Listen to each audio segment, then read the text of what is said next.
Hi everybody, this is Property with Leonard and welcome to another episode. Now on this channel, if you are new here, we discuss property, finance and investments. Now please note that none of my videos constitutes as financial advice, but if you are looking for financial advice, please speak to an accredited and registered financial advisor. Now there is no special formula or secret to start saving. It's simply a decision that you make and only you can do it. However, it will require discipline and commitment from your side.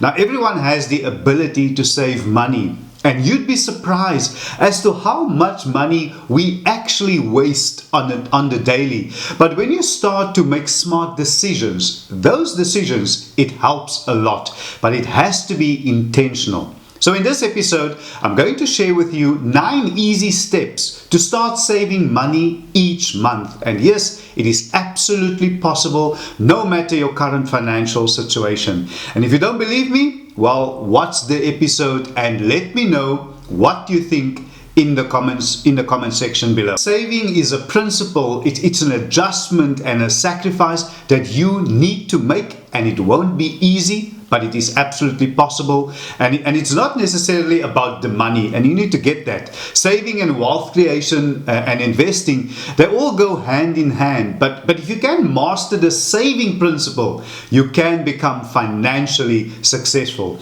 So no one is judging you on your goals, so whatever your reason is, your financial goals, some of us save for a caravan, some save for an overseas trip, others save for their children's studies, perhaps a course or degree that you want to do. But the principle in all of this, they remain the same. You need to be intentional. It's an important aspect of saving. They say a penny saved is a penny earned. In other words, it's a good idea to save money and not to waste it. Now, people often think that saving more each month or implementing a budget means making significant changes, but the opposite is often true. Making a few relatively minor changes can have a considerable impact on your financial position and improve your well-being and open up, of course, a whole range of new opportunities.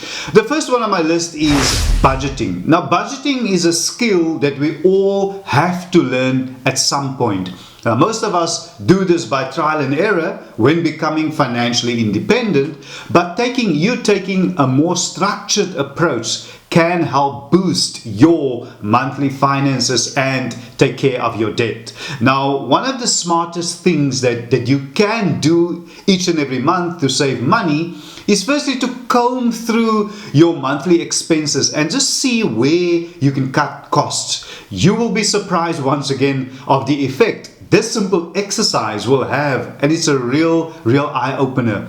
Because monthly saving is something that many find extremely challenging. But the good news is that a few small changes can quickly start having big effects. Next is tracking your expenses. You need to have an accurate picture of your finances, like an overview, something as simple as knowing how much comes in and what your total expenses are. Then what you can do after that, set up a spreadsheet and start listing all your regular expenses on the one side, and here I'm referring to rent and mortgage payments, what else, and then any other debt and your spending on food and other essentials, of course. This is your baseline, and it's a clear indicator of how much you need to have in your account each month. Now, the remaining money is in theory your disposable income. You can choose to break down your spending into categories if you'd like traveling and hobbies and socializing, if you want to get an even clearer picture of your spending habits. Or you can transfer it all to a separate account to make sure that you don't overspend, which is very important. Either way, knowing exactly how much spending money you have each month is crucial to seeing, of course, how much is feasible for you to save. This is a challenge, and it will remain a challenge that will require some dedication and commitment from your side. And thirdly, trimming your spending. Now, once you can see exactly where your money is going, where it's going, you can start finding ways to cut your spending. There are lots of potential options here, including things like cancelling unused or unnecessary direct debits or subscriptions like gym memberships, which is a very popular one, and lots of them renew automatically without your input.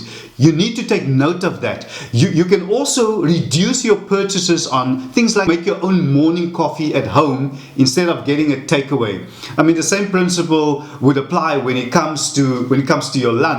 Perhaps deciding to only eat out or get takeaways once a month or now and then. You'd be surprised on how these and other small tweaks can instantly result in saving a good chunk of additional money each month. And fourthly, you have to have a financial goal. Now, I've mentioned this before. It's important to have and focus on a couple of clear and achievable goals, short and long-term goals to be exact. Now, a short-term goal, for example, is setting up something like an emergency fund, enough to cover all your expenses for let's say a few months. I'm just thinking about during the COVID-19 pandemic, coronavirus pandemic, how crucial it was that we had, savings set aside. Another one is a holiday or something related to a hobby, like a new bike or a kayak. And for long-term goals, you might decide to mainly focus on saving for things like a deposit on your first house or for retirement, or something like establishing a fund for your child's education. Very important, because education is very expensive here in South Africa. You need to budget for more than just the tuition fees, because you'll get a nasty surprise. There's accommodation, daily expenses, and the list goes on. If you research the cost of a degree that your child want to obtain or study, you might read online that a specific degree costs something like, let's say, 98,000 Rand per year. However, that's just the tuition fee. You might get the shock of your life if you think that is it. Because in addition, there are books and food and accommodation and transport and extramurals and entertainment and lots of other hidden and additional costs. So just be wary of that. When you start doing all these things that I've just shared with you, you may already be seeing some early successes, but don't be tempted to stop there. There are lots more ways to help you save money each and every month, and making ongoing changes, being disciplined and focused, very important, is key. So continue by reducing your bills. Now, most people don't like dealing with bills. This is why many end up paying more than they need to. So shop around, that is my advice. Do price comparisons. With technology at your fingertips, it makes it much easier. There are websites that can assist if you want to compare prices and services on things like, insurance or cell phone contracts, car purchases. It just makes things so much simpler than it used to be. You will likely find introductory offers for new customers that will let you save some extra cash each month. You can consolidate your debt. If you have a few different pools of debt, combining them all may make your life a whole lot easier and help you to pay less in interest. What you can do is take out the new loan and use it to pay off your existing debt. And when you do that, you will not only have one payment and interest, of course, to worry about. I want you to be careful and just hear me out, because where things can go from bad to worse for you is when you don't use that money for the intended purpose, because then you'll only be digging that hole deeper, and you don't want that. Something else that you can and should do is change your shopping habits. Now, there are lots of small changes that you can make to save a bit more cash at the till, including things like, simple things. Don't overlook the supermarket's own brands. These are the same quality as top brands, but just in different packaging. Sometimes when I buy my perfume, I always think and wonder how much of what I am paying for is for the actual perfume versus for the packaging.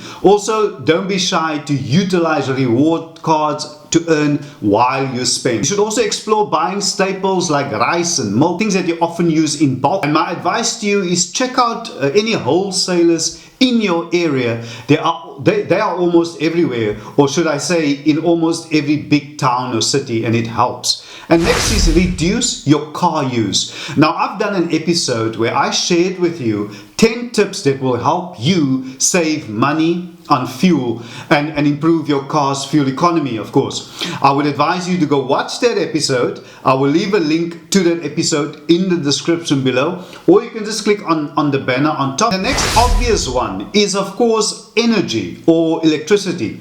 You should make every effort to become a bit more efficient. Now, heating and electricity are essential expenses. That doesn't mean you have to deal with large bills. There is a range of ways that you can boost your energy efficiency and potentially lower your costs. Once again, I have recorded an episode on this where I share some tips and advice on how to save money on electricity, and I would once again advise you to go watch that video, and I will leave a link to that video in the description below, or as you know by now, you can just click on the link on top. It should take you there, and you'd be surprised on how a few small adjustments will make a big impact on your monthly bill. Just in conclusion, monthly saving should become automatic for you. Once you know how much you will save each month, just lock it in and take it out of your hands. My advice to you is set up an automatic transfer from your current account to your savings account, and do that every month like a debit order, so that it happens without you needing to do anything. Then you just get on with your life, and in the knowledge that your savings are growing month by month.